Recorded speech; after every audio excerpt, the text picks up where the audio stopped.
Imagine this. You start a company. You raise billions from investors. You get on magazine covers. And then you charge your own startup $6 million for a name. A name, and you pocket every single dollar legally. This is not a movie. This is not a prank. This is the real story of Adam Neumann, the man who turned empty office space into a $47 billion empire, and then burned it all to the ground while walking away richer than ever. What's up, everyone? I'm Millen, and you are watching Billions and Broke, the channel where we break down the biggest money scandals, startup collapses, and financial disasters that the world somehow let happen. If you're new here, make sure you subscribe, because every week we expose the stories they don't teach you in business school. Now let's get into it. To understand how someone charges their own startup $6 million, you first need to understand how Adam Neumann convinced the entire world he was a genius. It's 2010. Neumann co-founds WeWork in New York. The idea is simple. Rent big office buildings, split them into small spaces, and lease them to startups and freelancers. Co-working spaces. Nothing revolutionary on paper. But Neumann didn't sell office space. He sold a vision. He called WeWork a community company. A movement. He walked into investor meetings barefoot.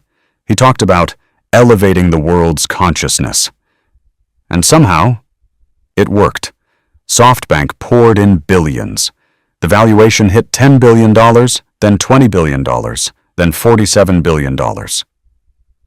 WeWork was the most valuable startup in America. Adam Neumann was on the cover of Forbes. He was the next Steve Jobs, they said.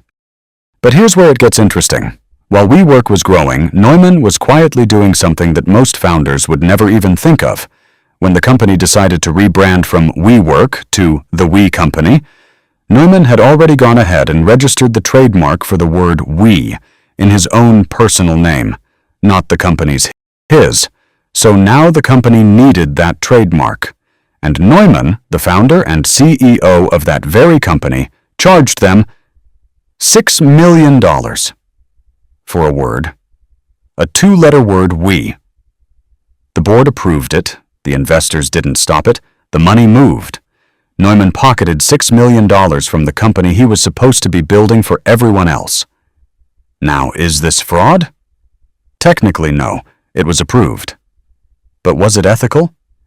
Was it the act of someone who truly believed in his mission? You decide. And that wasn't even the craziest part.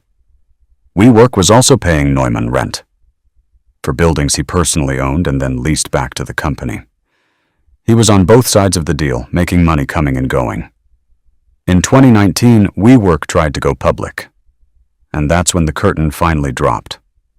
When WeWork filed the paperwork to list on the stock market, the world got to see the real numbers for the first time. The company was losing $219,000 every single hour. It had never made a profit ever. Investors panicked. The IPO was canceled. The valuation crashed from $47 billion to under $8 billion almost overnight. And Adam Neumann? He was forced to resign as CEO.